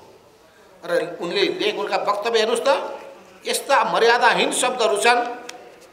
अज्ञानता रे, गैर जिम्मेवारपन रे, अविश्वसनीयता रे, अवसरवादी छेपारोपन रे, दललाई प्रतिपक्षी दललाई छक्क्याएर ठगी धन्दा गरेको रे, बलमच्याई गरेको अब आदि इत्यादि यस्ता यस्ता कति छन् शब्दहरू, लवस्त्रोपन देखाएको रे, सत्ताको लेनदेन गरेको रे, विषाक्त प्रचारबाजी गरेको रे, दिव्य ज्ञान पलाएको रे, के हो लत्रिएको जुङ्गालाई ठाडो पार्ने हतियारको रूपमा प्रयोग गरेको रे भनेपछि दिमाग जब बिग्रिसकेपछि मान्छे असन्तुलित हुन पुग्दछ र असन्तुलित दिमागको उपजको रूपमा यो उनीहरूको प्रेस वक्तव्य आएको छ। यस्ता प्रेस वक्तव्यको म निन्दा गर्न चाहन्छु, भर्त्सना गर्न चाहन्छु र उनीहरूको कुनै पनि भ्रममा नपर्न, किन केपी ओलीमा देशभक्तिको भावना छँदै छैन। आत्मसमर्पणवादी नीति अवलम्बन गरेर दक्षिणपन्थी बाटो अँगालेर अगाडि बढेको मान्छे कम्युनिस्ट हुन लायक नै छैन र देशभक्त हुन लायक पनि छैन। त्यसैले म चुनौतीका साथ भन्न चाहन्छु, यदि ठिक हो भने आउनु पर्यो, मैदानमा आउनु पर्यो, हाम्रो सामने तर्कको मैदानमा, बहसको मैदानमा, तथ्य प्रस्तुत गर्ने ठाउँमा आएर भन्नु पर्यो। त्यसो हुनाले म यति भन्न चाहन्छु कि हामीले यो विभिन्न खालका फैलिएका भ्रम या व्याख्यामा देखिएको अन्योलता, यो सबै चिजलाई प्रष्ट पार्नका लागि केही उपायको खोजी गरौँ भन्दाखेरि हामीले खोजी गऱ्यौँ। यहाँ कसैले भने जस्तो केही पनि होइन, यो भने जसरी प्रचार गर्न खोजियो चाहिँ व्याख्यात्मक घोषणालाई केही पनि होइन भनेर घोषणा गर्न खोजिएको छ। त्यसलाई अन्तर्राष्ट्रिय ट्रिटी सम्बन्धी व्यवहारको ज्ञान नभएका अज्ञानीहरूको कुरा मात्रै। उनीहरूलाई यो पनि ज्ञान छैन कि नेपालमा 2077 सालमा सन्धि सम्बन्धी नियमावली जारी भएको थियो। त्यो जारी भएको नियमावली एउटा फर्मेट अगाडि सारेको थियो। त्यही फर्मेटको आधारमा कुनै पनि ट्रिटीको साथमा त्यसलाई प्रस्तुत गर्यो भने त्यससँग त्यो जोडिन पुग्दछ भन्ने व्यवस्था गरेको थियो। त्यही व्यवस्था गरेको आधारमा त्यही फर्मेटमा यो व्याख्यात्मक घोषणा, इन्टरप्रेटिभ डिक्लेरेसन तयार भएको हो र हाम्रो यो गठबन्धनको सरकारका प्रधानमन्त्रीले क्याबिनेटको बैठक बसाएर त्यसलाई एक्सेप्ट गरेर नेपाल सरकारले बजाबता स्वीकार गरेर प्रतिबद्धता व्यक्त गरेर संसदमा प्रस्तुत गरेको र संसदको सिङ्गो संसदले सम्भवतः 2-4वटा मत बाहेक केपी ओलीकाले पनि एउटाले पनि विरोध एक शब्द पनि गरेनन्। त्यहाँ अन्तिम बेलामा एकजनाले गरेका होला, अन्तमा के भयो थाहा छैन, 1-2 जना कोही होला, होइन भने त्यो अत्यधिक 2/3-3/4बाट संसदले अनुमोदन गरिसकेपछि र त्यसको बारेमा अमेरिकाले पनि पोजिटिभ रेस्पोन्स, स्वयं हाम्रो छिमेकी देश चीनले पनि पोजिटिभ रेस्पोन्स गरिसकेपछि यसको केही पनि अर्थ छैन भन्ने, यत्रो जनताको बिचमा फैलिरहेको छ भ्रम भने त्यसलाई चिर्नुपर्ने आवश्यकता पर्दैन। त्यसैले यहाँ यी सबै विषय 12वटा विषयमा ती जम्मै भ्रमहरू चिर्ने कोसिस भएको छ। व्याख्यालाई प्रष्ट पार्न खोजिएको छ। संविधान, नेपालको संविधानभन्दा माथि कुनै कुरा हुनु सक्दैन भन्ने कुरा भनिएको छ। किनभने यहाँ व्याख्या के भयो भने समाजवादलाई छोड्नुपर्ने हो कि अरूको आर्थिक नीतिको पछाडि कुद्नुपर्ने हो कि भन्ने पनि भ्रमहरू भएको हुनाले नेपालको संविधानको सर्वोच्चतालाई स्वीकार गर्दै समाजवाद उन्मुख अर्थतन्त्र निर्माण गर्ने बाटोमा अगाडि बढ्ने नेपालको संविधानको प्रतिबद्धता हो।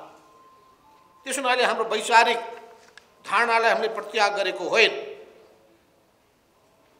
हामीले प्रत्याग गरेको होइन, एकदम कुरा क्लियर हुनु पर्यो। हाम्रो सैद्धान्तिक मान्यताहरू, हाम्रा नीतिगत विचारहरूमा हामी दृढताका साथ उभिरहेका छौँ भन्ने कुराले पनि यहाँले प्रश्न पारेको छ। त्यसो हुनाले अमेरिकी सेना आउँछ कि या त्यसपछि यहाँ अर्को देशको विरुद्धमा प्रयोग हुन्छ कि या नेपालको कानुनभन्दा अरू देशको कानुनमाथि उठ्छ कि यो एमसिसी प्रोजेक्टले नेपालको भूमिमा आफ्नो आधिपत्य जमाउँछ कि भन्ने लगायतका जुन विषयहरू सुरुदेखि हामीले उठाउँदै आएका छौँ। हामीले दुईवटा कुरा कहिले पनि गरेका छैनौँ। हाम्रो पार्टीको तर्फबाट निर्णय के गरेका थियौँ भने कि अनेक इस्युहरू छन्। नम्बर 1, यो आइपिएसको अङ्ग हो कि होइन क्लियर हुनु पर्यो, नम्बर 1। नम्बर 2, यो कुनै पनि गठबन्धनमा सामेल हुने कुराहरू, सुरक्षा रणनीतिमा सामेल हुने कुराहरू छन् भने त्यसलाई हामी कुनै पनि हातमा स्वीकार गर्न सक्दैनौँ। आइपिएसको हामी अङ्ग बन्न सक्दैनौँ। हामी असंलग्न परराजनीतिलाई त्याग्न सक्दैनौँ। हामी छिमेकी देशहरूकोमा सुरक्षाको निम्ति शङ्का उपशङ्का पैदा हुने स्थिति पैदा गर्न दिन चाहँदैनौँ। हाम्रो संविधानको सर्वोच्चतालाई त्याग्न सक्दैनौँ र नेपालको भूमिमा नेपालको स्वामित्व हुनुपर्छ भन्ने कुरामा हामी जोड दिन चाहन्छौँ। इन्टेलेक्चुअल प्रपर्टीमा नेपालको हक स्थापित गर्ने कुरा, त्यसको लेखा परीक्षणको अधिकार नेपालको अडिटर जनरलको हातमा रहने कुरा र त्यसपछि इन्टरनेसनल प्र्याक्टिसको आधारमा त्यसको इन्टरप्रिटेसन गर्ने कुराहरू, यी सबै कुराहरूको सन्दर्भमा रोजगारीमा नेपाली जनताको अधिकारका कुरा, यी सबै कुराहरूमा क्लियर हुनुपर्छ भनिसकेपछि यी 12वटा बुँदाहरू के रूपमा अगाडि आए। त्योभन्दा पहिले अमेरिकाको एमसिसीलाई सोधियो, उनीहरूले पनि त्यसमा सैद्धान्तिक रूपमा पोजिटिभ रेस्पोन्स गरेका थिए र त्यसलाई अझै हामीले बजाबता संस्थागत रूप दिइसकेपछि विश्वास गर्ने आधार बनेको छ। अब जनता ढुक्क भएका छन् कि देशभक्तिको आवाज बुलन्द गर्ने पार्टीहरू छन्, तर यसमा बाधा अवरोध खडा गर्नेहरू पनि छन्। र देशभक्तिको आवाज बुलन्द गर्ने जनताको भावनालाई उचित सम्मान गर्ने पार्टी नेपाल कम्युनिस्ट पार्टी एकीकृत समाजवादी हो भने र त्यो जनताको भावनालाई कुठाराघात गर्ने र जनतालाई आरोपित गर्ने पार्टी केपीको नेतृत्वमा रहेको नेकपा एमाले हो। यदि कुरा प्रश्न भइसकेको हुनाले अब म एउटा पार्टीकै कति कति विरोध गर्नु, मूल कुरामा हामी जाउँ। मूल कुरा के हो भन्दाखेरि देश अब अगाडि बढेको छ, सबै षड्यन्त्र चकनाचुर भएको छ। हामीलाई निमिट्यान्न पार्न खोज्ने सबै यति 2 हप्तादेखिका षड्यन्त्रहरू एकै मिनटमा चुटकी बजाएर समाप्त पारिदिएछ। अरू के षड्यन्त्र गर्ने हुन्? फागुन 1 गतेको षड्यन्त्र त्यस्तै थियो, तपाईँलाई थाहा छ। फागुन 1 गते पुरै हामीलाई त्यही दिन हाम्रो पार्टीको अस्तित्वलाई समाप्त पार्ने षड्यन्त्र भइसकेको थियो। हामीलाई थाहा हुँदैन त्यो बालकोटमा के षड्यन्त्र भइरहेछ। थाहा पाइराख्नु पऱ्यो, त्यहाँ अझै हेर्नु पऱ्यो, घरको वरिपरि कुनै सूचना पठाउने हामी कहाँ छन् कि केही भएर पत्ता लगाउनु पऱ्यो। केपी ओलीको निन्द्रा हराम भएर त्यहाँ वरिपरिका छिमेकीहरूसँग झगडा गर्न बेर छैन। त्यसो हुनाले यी सबै कुराहरूको सन्दर्भमा भन्न चाहन्छु कि षड्यन्त्र नगर्नुहोस्, अझै चेत्नुहोस्, बुद्धि सप्रियोस्, पोजिटिभ थिङ्किङ राख्नुहोस्, धारे हात लगाउने कुराहरू नगर्नुहोस्। गलत बाटोबाट अब फर्किनुहोस्, तर सप्ताहमै फर्किनेवाला हुनुहुन्न।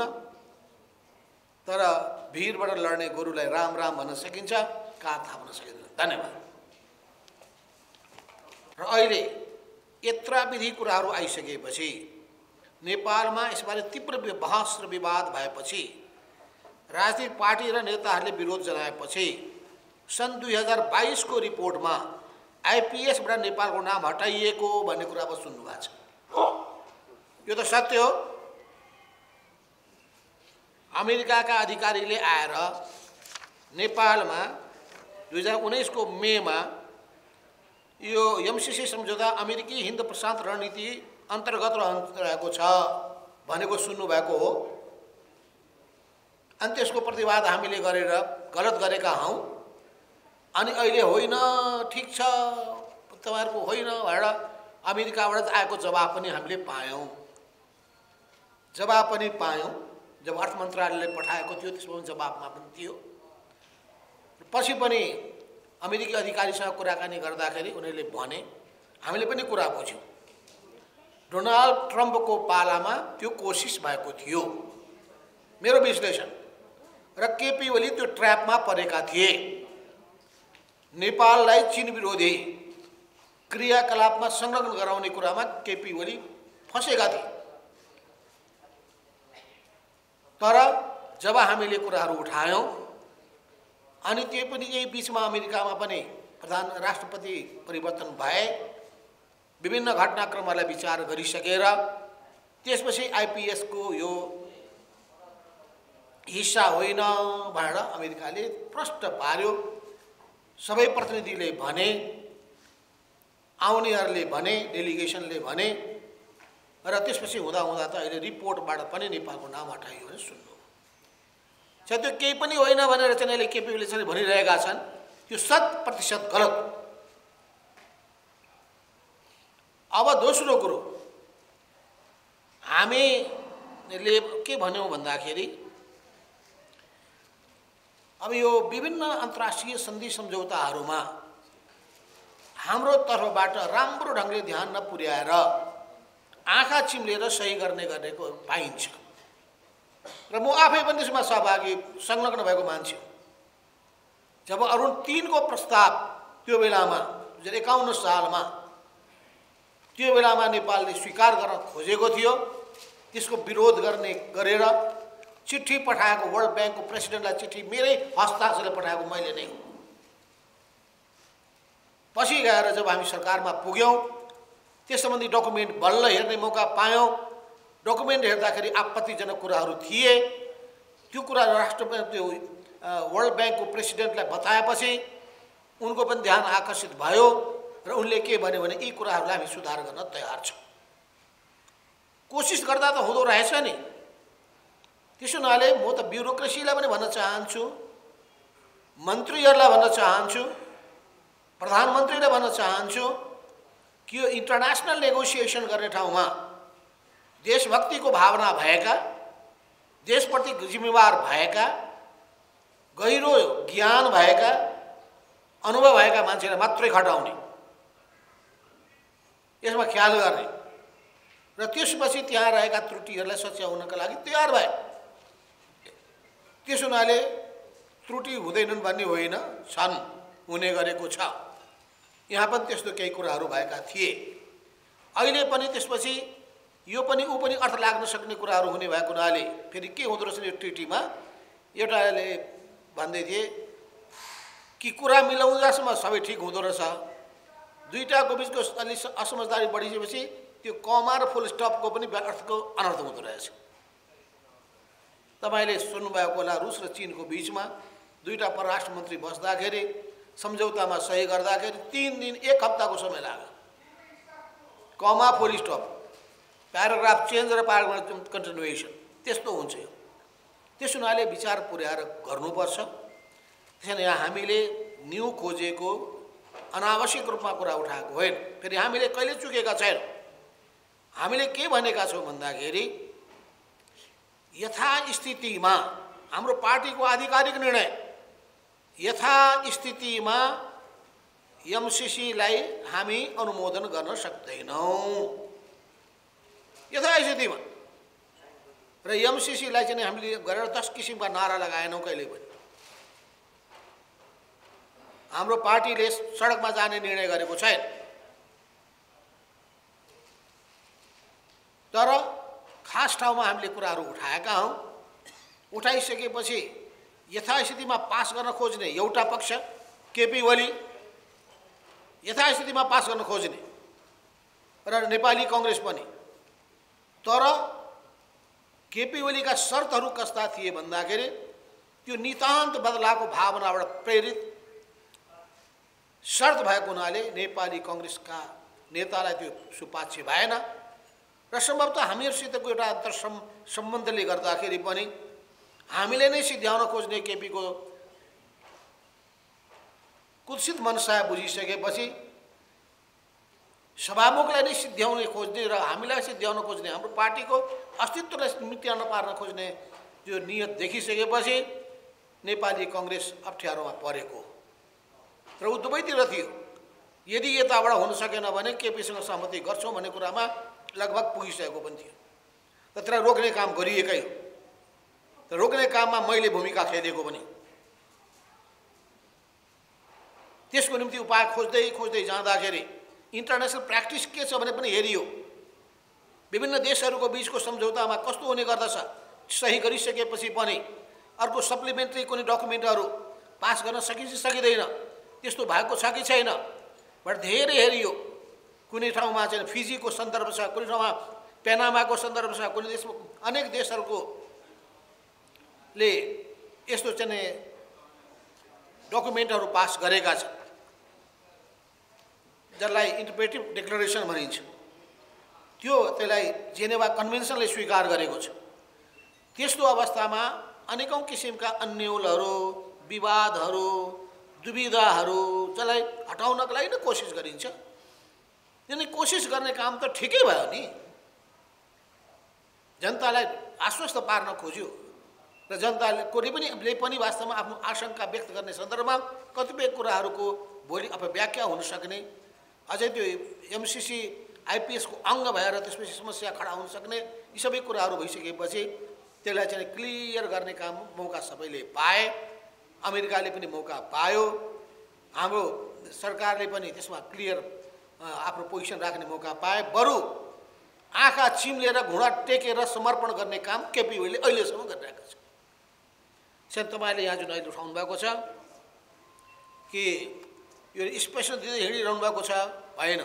स्वाभाविक रूपमा प्रश्न उठिसकेपछि जवाब दिनैपर्छ र अब भ्रम हामीले सरेका होइन, स्थितिले पैदा गरेको। तपाईँले अर्को भन्नुहुन्छ सभामुखको राजीनामा, सभामुखको पक्षमा हामी दृढताका साथ उभिन्छौँ। सभामुखले राजीनामा दिने, कुरुक्क समर्पण गर्ने, घुँडा टेक्ने केपी ओलीका सामु नचिताए हुन्छ। हामी उहाँको पक्षमा दृढताका साथ उभिन्छौँ। जुन सभामुखले संसदको गरिमाको रक्षा गरिदिनुभएको छ, जसले सांसदहरूको अधिकारको रक्षा गर्नुभएको छ, उसमाथि त्यो धारे हात लगाउने, आरोप लगाउने, त्यस्तो दुश्चेष्टा गर्ने, अपमानपूर्ण व्यवहार गर्ने, सभामुखको गरिमाको रक्षा नगर्ने, त्यसैले केपी ओलीको यो प्रवृत्ति अत्यन्तै असभ्य, अनसिभिलाइज्ड र गलत छ। अब चीनको चासो स्वाभाविक रूपमा नेपालको भूमिबाट चीनको विरुद्धमा कुनै गतिविधि हुन्छ कि भने चीनलाई चासो हुनु, नेपालको भूमिबाट भारत विरोधी गतिविधि हुन्छ भने चासो हुनु, त्यसलाई हामी अन्यथा ठान्दैनौँ। अब हामी कुनै पनि देशलाई के भन्न चाहन्छौँ भने हामी असंलग्न परराष्ट्र अवलम्बन गर्दै जाने, अगाडि बढ्ने देश हो। त्यसैले हाम्रो भूमि लगभग यो शान्ति भूमि नै हो, यो अशान्ति भूमि बन्न चाहँदैन र कुनै किसिमको गठबन्धनमा सामेल हुँदैन। हामी एउटा ढुक्क भए हुन्छ, हामी त्यस्ता किसिमका गलत कुराहरू हाम्रो भूमिको माध्यमबाट हुन दिनेवाला छैन। त्यस हुनाले चाहिँ नि अब अरूले राखेको चासोको कुरा एउटा पाटो छ, तर हामी यो ठुल्ठुला शक्तिको राष्ट्रको बिचमा नेपालको लागि लिकन धेरै वाद विवाद नहोस् भन्ने चाहन्छौँ र नेपालको हितको पक्षमा सबैले बोल्नुहुन्छ भने बोल्ने जतिलाई धन्यवाद पनि दिन्छौँ। नेपालको हितमा बोल्नु पर्यो, नेपाली जनताको हितमा पक्षमा बोल्नु पर्यो। अब हामीले अर्को तपाईँले उठाउनु भएको छ, हाम्रो सम्मानित नेता देखिनु भएन, कुनै कामको व्यस्तताले गर्दा आउनु भएन होला, होइन भने खबर त हामीले गरिएको हुनुपर्दछ। अब 12 बुँदे घोषणाको सन्दर्भमा तपाईँले भन्नुभएको छ, यो मान्यता पाउँछै भने मैले त्यसको व्याख्या बताइसकेको छु कि यस्तो हुने गरेको छ। इन्टरनेसनल रिकग्निसन त्यसले पाउँछ, अहिले रेस्पोन्स गरेकोबाट पनि तपाईँ बुझ्न सक्नुहुन्छ यसको केही अर्थ छ। संसदले पास गरेको छ, एमसीसीको त्यो डकुमेन्ट सँगसँगै त्यो अर्को पनि एकैचोटि टेबल गरिएको छ। यो त सबैलाई थाहा छ नि, एकैचोटि साथमा टेबल गरिएको छ। क्याबिनेटले त्यसलाई पास गरेको छ, नेपालको कमिटमेन्ट भएन। एमसीसी अनुमोदन नगरेसम्म नेपालले माने कि ठहरिँदैन, तब न संसदबाट चाहियो भनेको। त नेपालको संसदबाट त्यो मात्रै डकुमेन्ट, अर्को डकुमेन्ट पनि भएको छ र त्यो डकुमेन्टको बारेमा तपाईँले सुन्नुभएको छ कि अमेरिकी दूतावासले पनि र यहाँसम्म कि अमेरिकामा रहेको संस्थाले पनि ओके गरेको छ। भोलि गएर मानिलियो डकुमेन्टमा कुनै विवाद भयो भने, स्वीकार्य भएन भने, इन्टरनेसनल प्र्याक्टिस के छ भने त्यो निष्क्रिय हुन पुग्छ एमसीसी। स्वाभाविक रूप अब हामीले गठबन्धन छोड्न तयार छौँ आदि इत्यादि कहीँ भनेका छैन, मैले त बोलेकै छैन है। त्यस्तो दोहोरो कुराहरू भोलि के जटिलता आउँछ भने बुझ्दै नबुझिकन नेताहरूले बोल्ने पनि होइन, त्यसरी बोलिँदैन, सोचेरै बोलिएको छ। इफ एन्ड बट राखेरै बोलिएको छ। जहिले पनि इफ एन्ड बट राखेर बोलियो भने मुख देखाउन लायक होइन्छ, इफ एन्ड बट नराखेर बोलियो भने अनि अप्ठ्यारोमा परिन्छ, तपाईँहरूको प्रश्नको भुँगुरोमा फसिन्छ। अब यति भन्दै महाकाली सन्धिको सन्दर्भमा भन्नुभयो, त्यो महाकाली सन्धिसँग यो जोड्ने कुरा होइन। यो महाकाली सन्धि भनेको महाकाली नदीसँग जोडिएको कुरा हो। त्यो रिसोर्सेसको बाँडफाँडको कुरा हो, नदीको उपयोगको कुरा हो। यो त अनुदानको कुरा हो। हामीले बरु प्रश्न भनेका छौँ कि अनुदान हो, यो चाहिँ नि कुनै लगानी होइन। त्यसैले यो सङ्कल्प प्रस्ताव र यो व्याख्यात्मक घोषणा एउटै होइन। यो त इन्टरनेसनल मैले भनिहालेँ कि चाहिँ सन्धि ऐनसँग जोडिएको कुरा हो। सङ्कल्प प्रस्ताव सन्धि ऐनसँग जोडिएको कुरा हुँदैन। अब महाकाली सन्धिको बारेमा बहस गर्नुपर्छ, म बेग्लै बहस गर्छु। आकाश खसिया छैन, पाताल धासिया छैन, म आफै हो संलग्न त्यसमा। त्यो त्यसो न त्यो जसले जसले बहस गर्न आउँछ भने बहस गर्ने। मेरा पनि कोसँग कुरा भएको छ र किन महाकाली सन्धि अनुसार अहिले त्यो पञ्चेश्वर परियोजना बनेको भए नेपालमा त अर्बौँ रुपियाँको फाइदा हुने थियो। तर भएन, प्रत्येक वर्ष पानी बगिरहेको छ, पानी बगिरहेको छ, बिजुली उत्पादन भइरहेको छैन। त्यो त नेपाललाई पनि नोक्सान भएको छ। भनेपछि स्वाभाविक रूपमा चाहिँ हामी कुनै पनि साधन स्रोतको अधिकतम उपयोग नेपाली जनता र देशको निम्ति गर्न चाहन्छौँ। चाहिँ यो दुईटालाई जोड्न मिल्दैन। धन्यवाद।